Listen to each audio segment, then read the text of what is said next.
Yeah. Natumai kila mmoja anaelewa kwa nini tumekuja hapa na kwa nini tuko na kikao hichi. So ni kuhusiana na Juma Said na kuhusiana na Esther. Walipatana na pia dadake Natumai walikuwa katika makubaliano kwamba imempendeza Mungu wawili hawa wapatane tena kwa njia ya kibibilia. Na naamini ni mapenzi ya Mungu kupanga kila kitu kuanzia mwanzo mpaka mahali imefikia. Yaani unaona tu ni Mungu amepanga kuanzia mwanzo na mpaka mahali imefikia. Sasa ni jambo ambalo lenyewe lampendeza Mungu, liko mikononi mwa Mungu. Mungu mwenyewe analiongoza. So sisi tuko mahali hapa si kupanga chochote ama kutoa uamuzi kwa lolote, ila tu kwa kufanya kila ambacho Mungu anataka kifanyike kwa hawa watu wawili. Ngapo ni vyema kwa changio ya kufanya mapenzi ya Mungu. So kabla tuendelee tu, kuna mtu pengine ako na shaka ama ako na maswali ya hawa wawili wasiunganishwe pamoja? Yuko? Hakuna? Na wao wenyewe, hili ndio jambo ambalo Juma walitaka na moyo wako wote? Yeah. Esther, hili ni jambo ambalo walitaka na moyo wako wote? Yes? Yeah. So, acha tutaangalia maandiko alafu tutaenda katika utaratibu. Sasa nisome Biblia ya Kiswahili.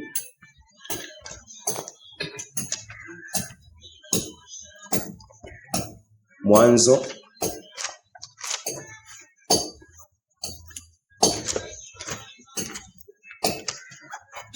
Mwanzo 2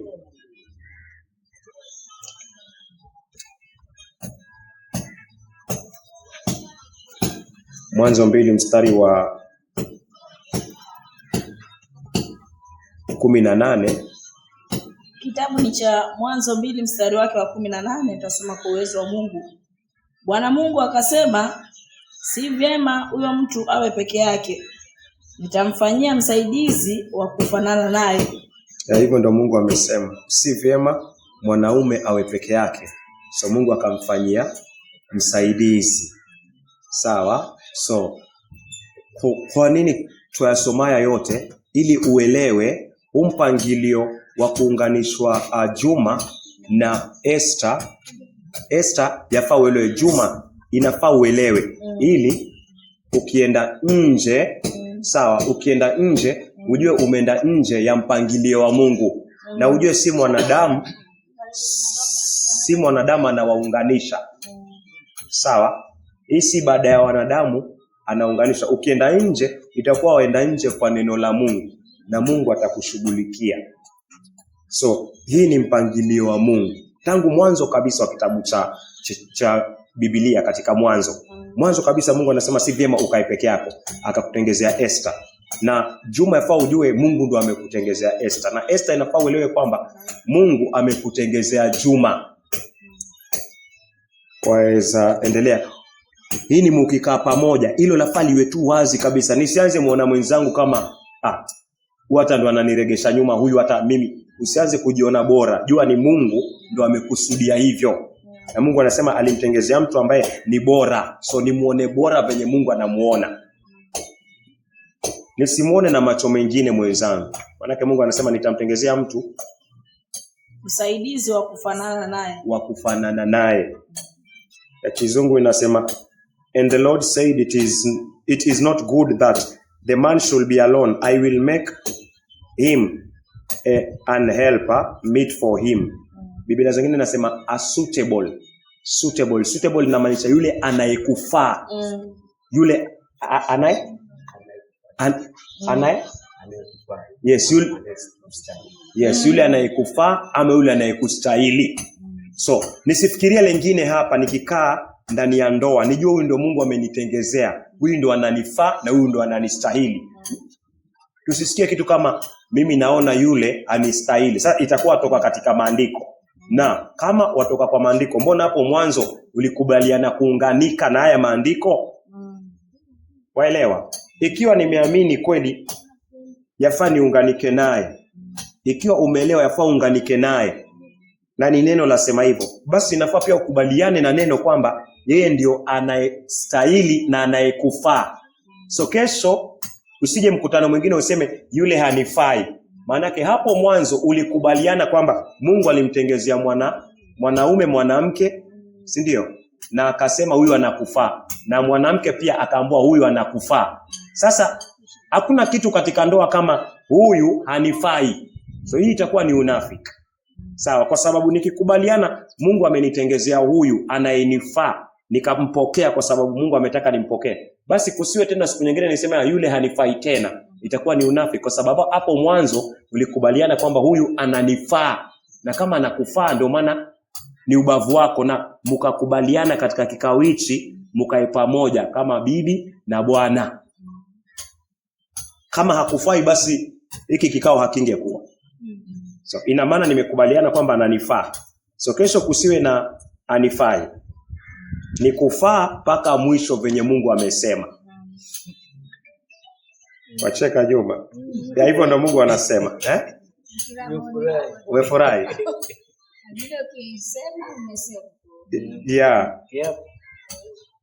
Ya mbele za Mungu. Unaweza soma mstari wa 21? 2:21. Unaweza soma 20? Wa Mwanzo 2 mstari wake wa 20.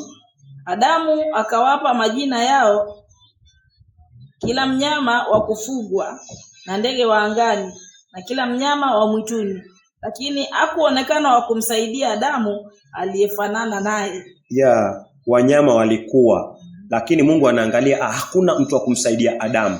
So mwanadamu haizi tu kuishi, haizi ishi tu na wanyama, ama haizi ishi tu kama mnyama. Lazima Mungu amtengeze yule anayemfaa, na ashatengeza na ashakutengezea. Sawa sawa, ni yeye. Na Esther ni huyu Juma ambaye unamuona. Ya Mungu aliona Juma asikae peke yake, vile Adam asikae tu na wanyama. Ya Mungu akaona Esther asikae peke yake. Basi Mungu anawaunganisha. Endelea.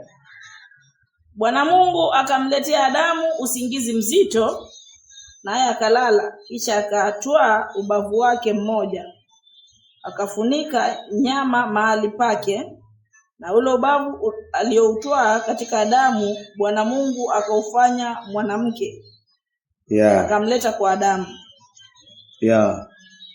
Umetoka wapi Esther?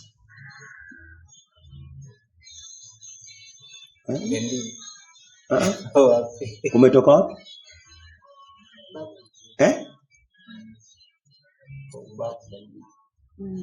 Umetoka?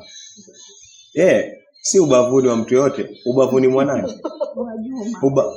Ubavuni mwa Juma. Sawa? So Mungu aliingia kwa ubavu wa Adam, akatoa mmoja, alafu akamtengeza Eve. Ni hivyo hivyo Mungu ameingia kwa ubavu wa Juma, akamtengeza nani? Esther. Sasa yafaa umuone tu Esther kama ubavu wako. Yaani ukimwangalia tu Esther, uona moja ya mbavu yako. Na tukasema kama hauwezi kupiga mbavu yako ngumi, so usimpige mke wako ngumi, kwa sababu mke ametoka kwa nini? Mbavu. Sasa kama huwezi piga mbavu yako ngumi, na sijui mtu ambaye anaweza piga mbavu yake, hakuna, sijui na sidhani. So kama huwezi piga hii mbavu yako, basi itakuwa unafiki ukinyorosha mkono kwa nani? Juu ya Esther. Itakuwa unafiki mkubwa sana, kwa sababu mimi siwezi piga mbavu yangu. So yafaa nisimpige nani? Mke wangu. Waelewa? Waelewa Juma? Lakini haufai kunyosha mkono kumpiga mke wako. Na mke pia vile vile hauna nguvu ya kumpiga nani? Mume wako, kwa sababu wewe ni sehemu tu, umetoka katika ubavu wake. Huu umetoka kwa ubavu wake. So Juma hauna nguvu ya kumpiga, na Esther pia hauna nguvu ya kupigana. So katika ndoa hii ambayo Mungu anaiunganisha, haunganisha akiweka vita ndani. So hakufai kuwe na vita. Hakufai kuwe na vita, si vya maneno, si vya mikono. Hakustahili kabisa. Hiyo si ndoa ambao Mungu anaifungisha katika misingi. Na hayo yakianza kutokea, na siombi yatokee, lakini jua mmetoka katika misingi ambao Mungu amewafunganisha. So inafaa mubaki katika misingi ambao Mungu anawaunganisha Esther na Juma. Bwana Yesu asifiwe. Amen. Inafaa mubaki hivyo. Yaani venye neno hivi ndio uishi nalo milele katika ndoa yako mpaka ile siku utatoka hapa duniani. Si nyinyi pia sisi natuhusu. Tunaweza soma 22. Na ule ubavu aliotoa katika Adamu, Bwana Mungu akaufanya mwanamke, akamleta kwa Adamu. Ubavu wako ndio Esther. Na Mungu leo kwa uwezo wa Mungu, kwa ndoa ya kibibilia, Mungu anakuletea Esther sasa. Amen.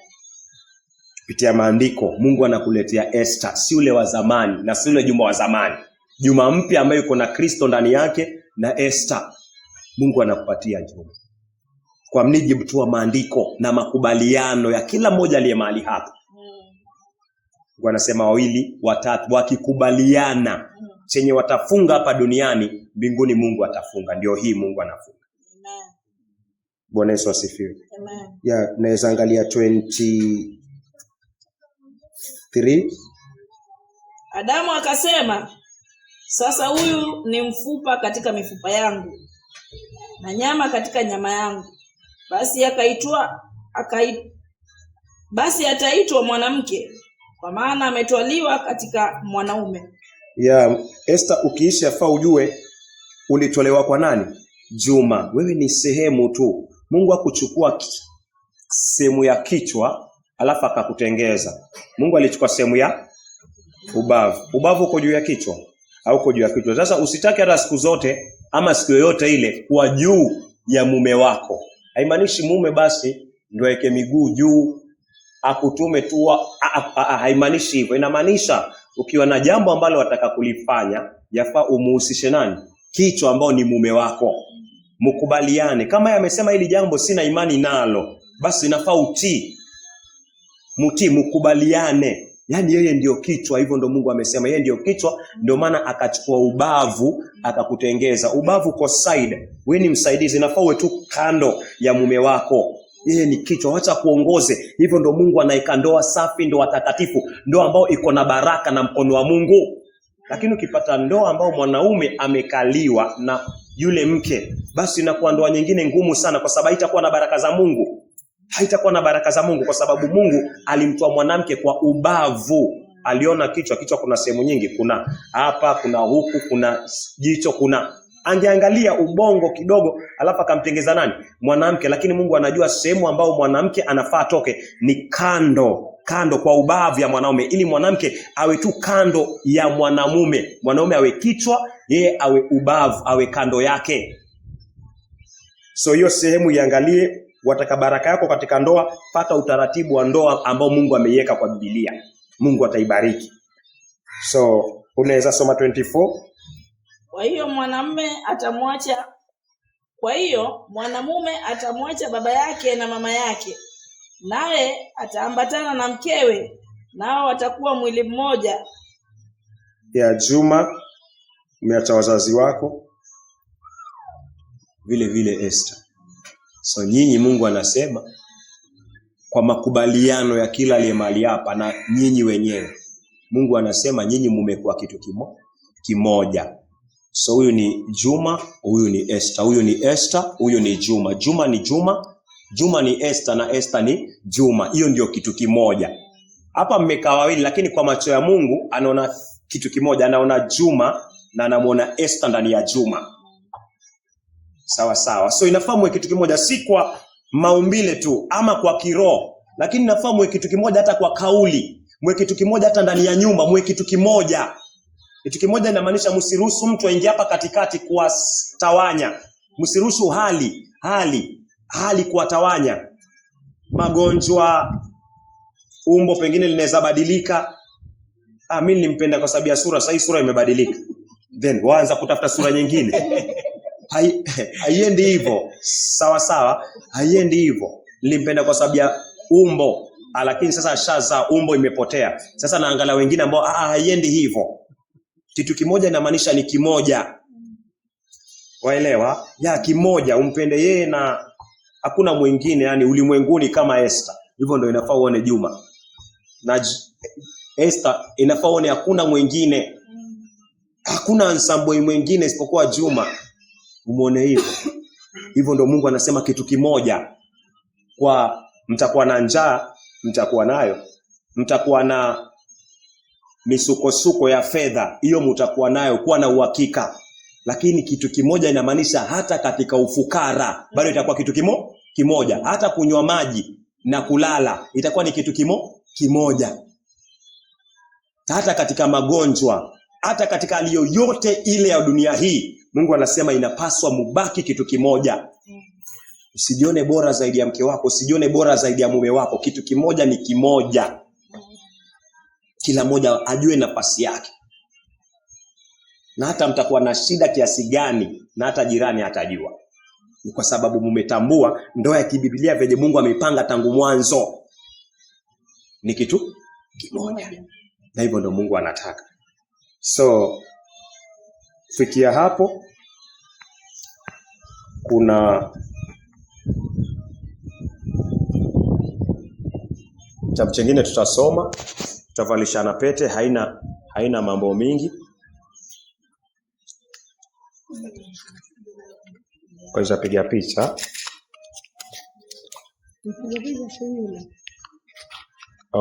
Julius. Atakapiga na hiyo simu yako. Yeah. Utasimama alafu tutavalishana pete. Lakini kabla mvalishane, una maneno tutasema. Hii kubwa ni ya Juma. So Esther. Hii ndogo ni ya Esther. Sawa sawa. So hapo ndio tunaelekea. Juma, una maneno utasema mbele za Mungu, na waweza chukua hata video ama picha venye tu itakuwa. Haya, waweza chukua picha. Sawa sawa. Lakini kabla tuje hapo, natumai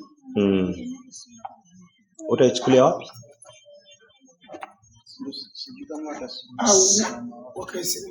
Ama tutasimama pale. Sawa sawa.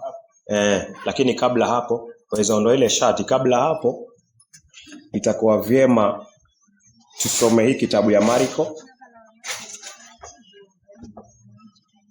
Hii kitabu ya Marko, unaweza nisomea Marko.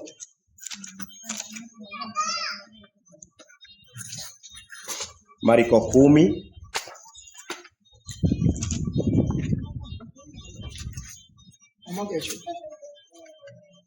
Marko 10. Waweza anza mstari wa 6. Marko 10 mstari wa 6.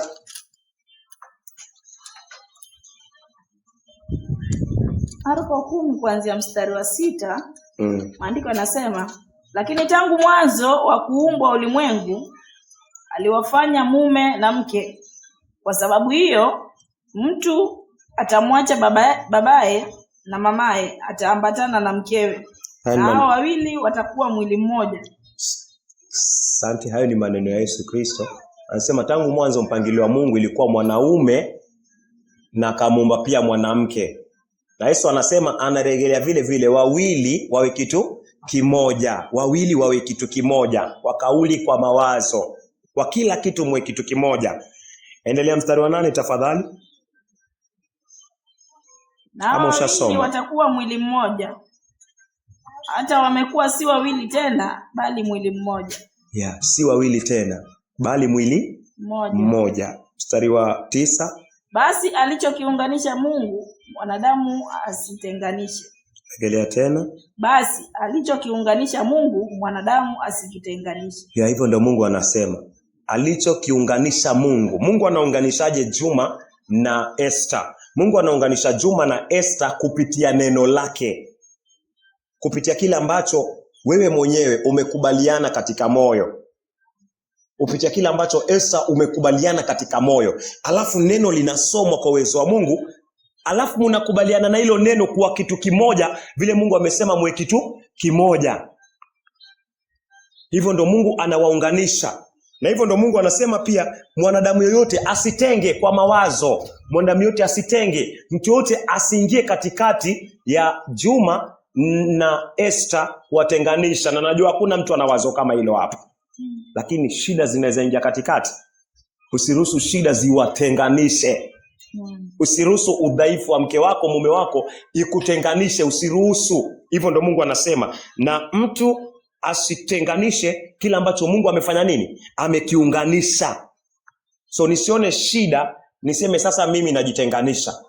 Then wewe sasa utakuwa chini ya hasira ya Mungu na utakuwa chini ya laana ya Mungu, na kuna mahali utafanikiwa duniani na hata mbinguni au utafanikiwa. Manake wewe sasa umesikia neno, umelijua, na Mungu anakuunganisha kupitia imani ya hili neno lake ambao ni yeye. Alafu sasa yafika mahali mimi nasema huyu mwanamke simtaki tena ama huyu mume simtaki tena. Mungu anasema wewe sasa ndo umetenganisha kile ambacho Mungu amekifunga na neno lake. Then utakuwa chini ya hasira ya Mungu, Juma ama Esther. So hapa mtakapovalishana pete ni hakuna kurudi nyuma mbele za Mungu. Na taona pete inamaanisha nini? Kwa nini mnavalishana hilo pete? Kuna kitu ambacho Mungu anakifunga mbele ya mashahidi.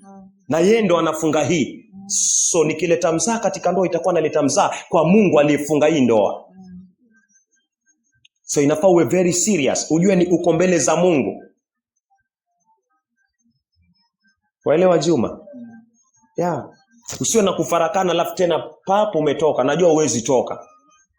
Sasa kwa sababu uko na Kristo, huwezi toka uende miaka 21. Huko na Kristo ndio maana ulitoka. Lakini sasa naamini hata lije wingu gani, je dhoruba gani, neno linakwambia ufai kutenga kile ambacho Mungu amefanya nini? Ameunganisha. Baki katika neno. Baki katika misingi ya neno. Muogope Mungu.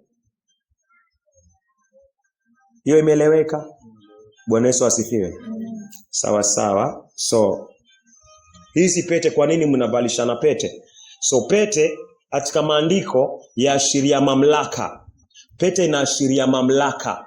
Sawa? Wafalme walipokuwa wakiandika barua walikuwa na pete. Pete ilikuwa muhuri.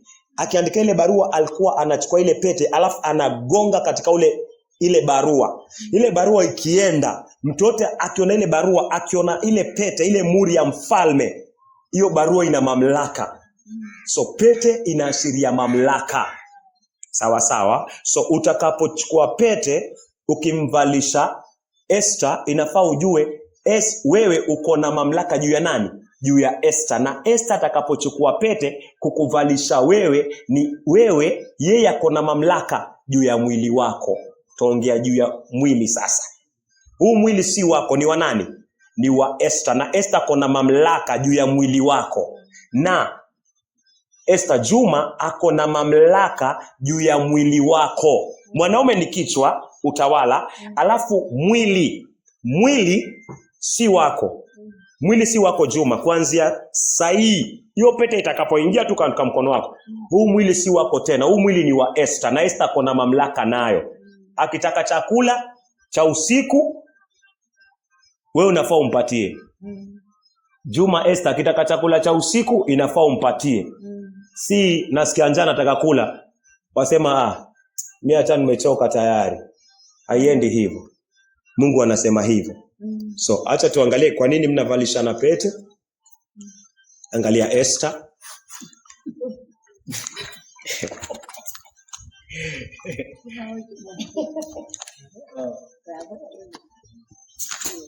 Angalia Esther 8:8.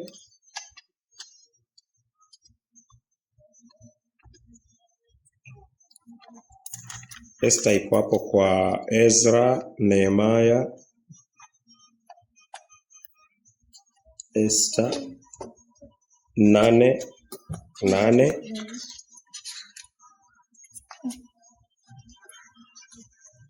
Nishikie hivi kidogo Esther. Ezra mbele. Ezra kuna nini? Mbele ya Nehemia.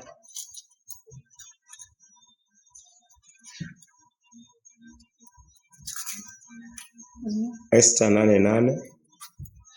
Kitabu ni cha Esther 8 mstari wake wa 8, andiko linasema,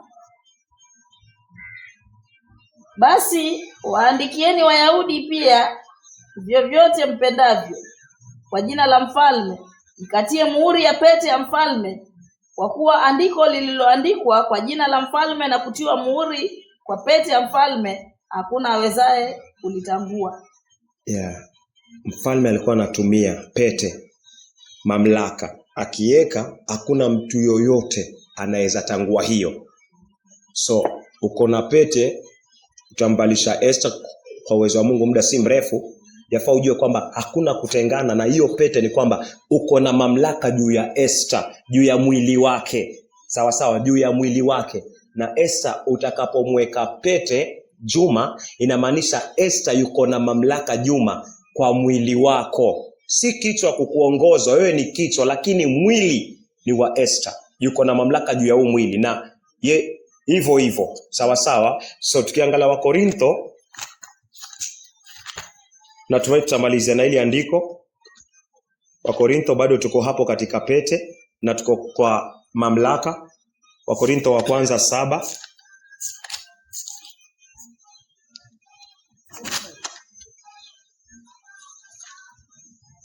Wakorintho wa kwanza unaweza kusoma 7 mstari ni wa 4. Waweza anza 3.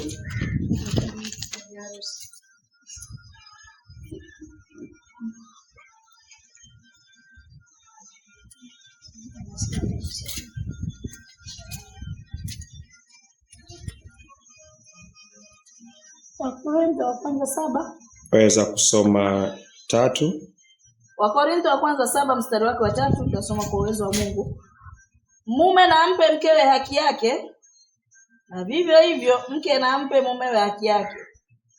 Mke hana amri juu ya mwili wake bali mumewe. Vivyo hivyo mume hana amri juu ya mwili wake bali mkewe. Inasema hivyo. Umpe Juma ampe Esther haki yake, na Esther ampe Juma haki yake. Juma ana amri, yani ni mamlaka juu ya mwili wako kwa Esther, na Esther hana amri, yani mamlaka juu ya Juma kimwili. Mstari wa 4, mke hana amri juu ya mwili wake bali mumewe.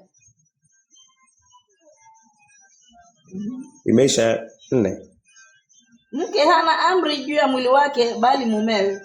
Vivyo hivyo mume hana amri juu ya mwili wake bali mkewe. Msinyimane isipokuwa mmepatana kwa muda, ili mpate faraga kwa kusali. Ya 4 ni sawa. Ya kimombo inatumia lugha nyingine, inasema the wife has no power. Power inamaanisha mamlaka of her own body. Huu mwili sasa ni wa Juma. But the husband, and likewise also the husband has not power over his own body but his wife. Huu mwili si wako tena Juma, huu mwili si wako tena, ni wa nani? Ni wa Esther. Umeelewa Juma? Huu mwili si wako tena, ni wa nani?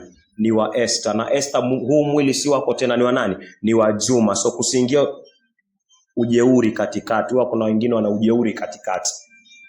Naona huwa inafika time hata katika ndoa kuna ujeuri, huwa ni kiburi. Naona sasa mimi wakati nahitaji mimi ndio nasema, wakati sihitaji mimi, hii ni kiburi kikubwa ambacho Mungu hakitaki katika ndoa.